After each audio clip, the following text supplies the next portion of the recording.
nejhoršího, ty. Tak to je nejhoršího. Toto je vyloženě vidíte tyhle struktury.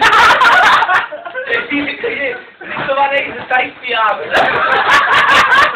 A vzorek protein. Třetí utrosy 4 a ty dělat. Tady to je jenom teda perforace. Stačí jedenkrát, dvakrát. Já mám bílý trinket. A stačí to vole. Víš jak? No je pravda, je to nekvalitní, jo. Nekvalitní. Je to obyčejný šmirgl. Tady tímto bude za chvíli pracovat pan Terník. Zde si názorně můžeme ukázat druhou stranu a jemnou stranu. Ona...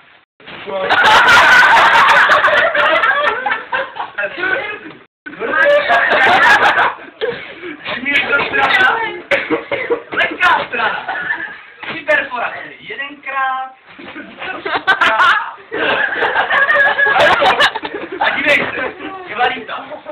Zkusí. Je pravda? Lepší kvalita.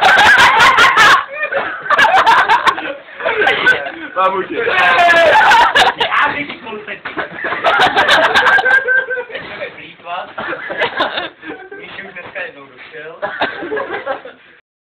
Máš jenom Ale tady taky, jo?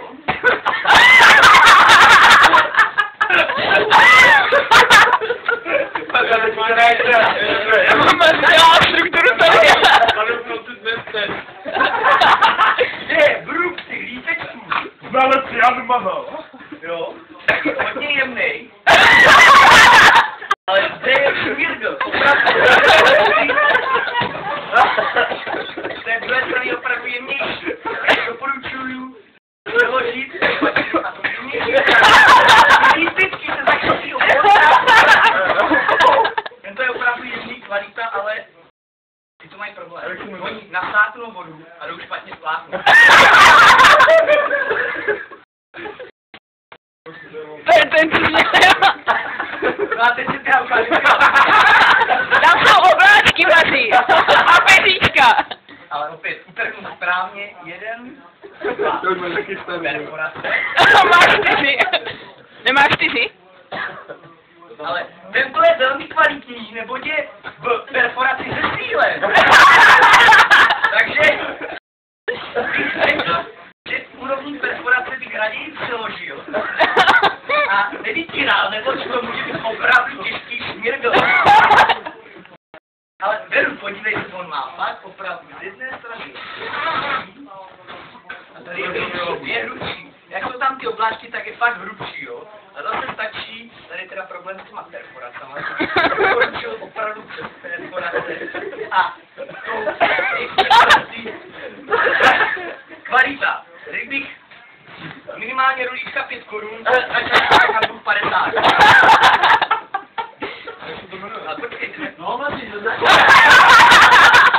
ale takže to bylo pro vás, jako my máme takový tvrdší, že jo, jako to měkčí, to je takový rýmíkové povolání. Protože doporučuji raději 4 perforace. Další vzorky.